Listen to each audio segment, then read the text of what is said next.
বিসমিল্লাহির রহমানির রহিম। Hello everyone, আসসালামু আলাইকুম। বরাবরের মতো আজকে আবারও চলে আসলাম একটি পিঠার রেসিপি নিয়ে। আজকে আমি তৈরি করব আটা ও মসুরির ডাল দিয়ে বিস্কুট পিঠার রেসিপি। চলুন তাহলে শুরু করি। প্রথমে আমি হাফ কাপ মসুরির ডাল খুব ভালোভাবে ধুয়ে পরিষ্কার করে 30 মিনিট ভিজিয়ে রেখেছিলাম। সেই ডালটা এখন চুলায় বসিয়ে দিলাম। এই হাফ কাপ মসুরির ডালের জন্য আমি এখানে 1.5 কাপ পরিমাণ পানি দিয়ে দিলাম। এখন এটাকে সিদ্ধ করে নেব, সেজন্য প্রথমেই এখানে স্বাদ মতো একটু লবণ দিয়ে দিলাম। এবার ঢাকনা দিয়ে ঢেকে দিচ্ছি। যেহেতু আমি ডাল ভিজিয়ে রেখেছিলাম সেহেতু আমার হাফ কাপ ডালের জন্য 1.5 কাপ পানি লেগেছে। আর যদি আপনারা ডাল ভিজিয়ে না রাখেন তাহলে হাফ কাপের জন্য প্রায় 2.5 কাপ পানি লাগবে। এই যে এখন আমি এতে 1 চা চামচ মরিচের গুঁড়া অ্যাড করে দিলাম। আপনারা আপনাদের ঝাল অনুযায়ী মরিচের গুঁড়া অ্যাড করে দিবেন। এবার আমি একটু নেড়েচেড়ে মিশিয়ে নিয়ে আবারও ঢাকনা দিয়ে ঢেকে দিচ্ছি। এই যে আমার ডালটা সিদ্ধ হয়ে গিয়েছে। আমি মিডিয়াম টু লো হিটে রেখে ডালটাকে সিদ্ধ করে নিয়েছি। এখন আমি একটা ডাল ঘুটনির সাহায্যে এই ডালটাকে ঘুটে নিচ্ছি।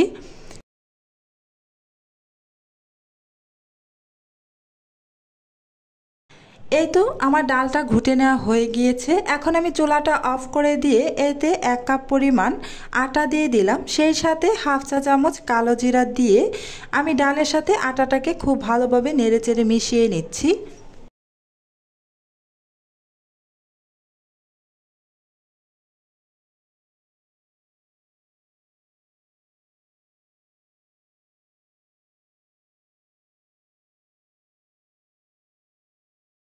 এই তো খুব ভালোভাবে মিশিয়ে নেওয়া হয়ে গিয়েছে। এখন আমি একটা প্লেটে ঢেলে নিব।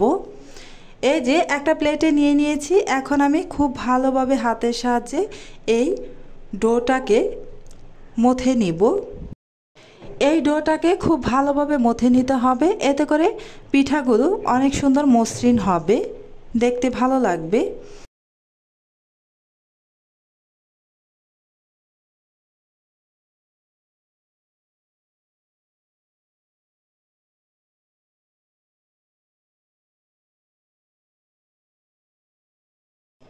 এই তো খুব ভালোভাবে মথে নেওয়া হয়ে গিয়েছে। এখন আমি পিঠা তৈরি করার জন্য ছোট সাইজের একটা লেচি কেটে নিলাম। একটু খেয়াল করলে বুঝতে পারবেন আমি কিভাবে পিঠাগুলো তৈরি করে নিচ্ছি। প্রথমে আমি লেচিটাকে হাতে তালুতে রেখে গোল করে তারপর একটু চ্যাপ্টা করে নিলাম। এখন আমি একটা চামচের সাহায্যে একটু ডিজাইন করে নিব। খুবই সহজ, আপনারা একটু খেয়াল করলেই বুঝতে পারবেন। এই যে আমার একটি পিঠা তৈরি করে নেওয়া হয়ে গিয়েছে। এভাবে আমি আপনাদের সুবিধার্থে আরও একটি পিঠা তৈরি করে দেখিয়ে দিচ্ছি। আবারও একটি লেচি কেটে নিলাম, হাতের তালুতে রেখে প্রথমে গোল করে নিচ্ছি। এবার একটু চ্যাপ্টা করে নিয়ে একটা ছোট চামচের সাহায্যে আবারও ডিজাইন করে নিচ্ছি। একটু খেয়াল করলেই খুব সহজেই বুঝতে পারবেন, একেবারে সহজ। এই যে আমার আরও একটি পিঠা তৈরি করে নেওয়া হয়ে গিয়েছে। এভাবে আমি সবগুলো পিঠা তৈরি করে তারপর ফিরে আসছি। সবগুলো পিঠা আমি তৈরি করে নিয়েছি। এখন আমি ভাজার জন্য চুলায় একটা ফ্রাই প্যানে পর্যাপ্ত পরিমাণ তেল গরম করে নিয়েছি। এখন একে একে আমি এখানে পিঠা দিয়ে দিব।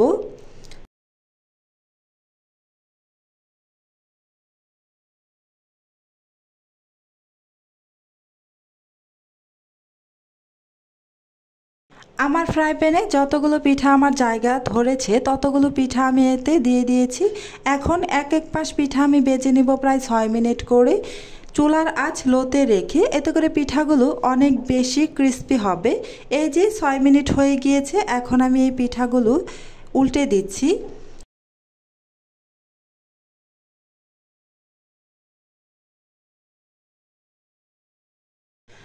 উল্টে দেওয়া হয়ে গিয়েছে। এখন আমি এই পাশও ভেজে নেব প্রায় 6 মিনিট চুলার আঁচ লোতে রেখে। অবশ্যই চুলার আঁচ লোতে রেখে পিঠাগুলো ভেজে নিতে হবে। এই যে আবারও আমি উল্টে দিচ্ছি। আমার পিঠাগুলো অলমোস্ট ভেজে নেওয়া হয়ে গিয়েছে। আমার আরও এক ব্যাচ পিঠা হবে, সেগুলোকে আমি ঠিক এভাবেই ভেজে নিব। এই যে সবগুলো পিঠা আমি উঠিয়ে নিচ্ছি। সবগুলো পিঠা আমার ভেজে নেওয়া হয়ে গিয়েছে। এই পিঠাগুলো এত বেশি টেস্টি আর মজাদার, আপনি পিঠাগুলো ভেজে তারপর চুলা থেকে নামানোর সাথে সাথেই ফুরিয়ে যাবে। আমার বেলাতেও তাই হয়েছে। আমি পিঠাগুলো ভাজতে ভাজতে আমার বাচ্চারা অনেকগুলো পিঠা খেয়ে নিয়েছে, মাশাআল্লাহ। যাই হোক, আপনারা অবশ্যই একবার বাসায় ট্রাই করে খেয়ে দেখবেন, আশা করছি অনেক বেশি ভালো লাগবে। আজকে বিদায় নিচ্ছি, আপনারা অনেক বেশি ভালো থাকবেন, সুস্থ থাকবেন। আল্লাহ হাফেজ।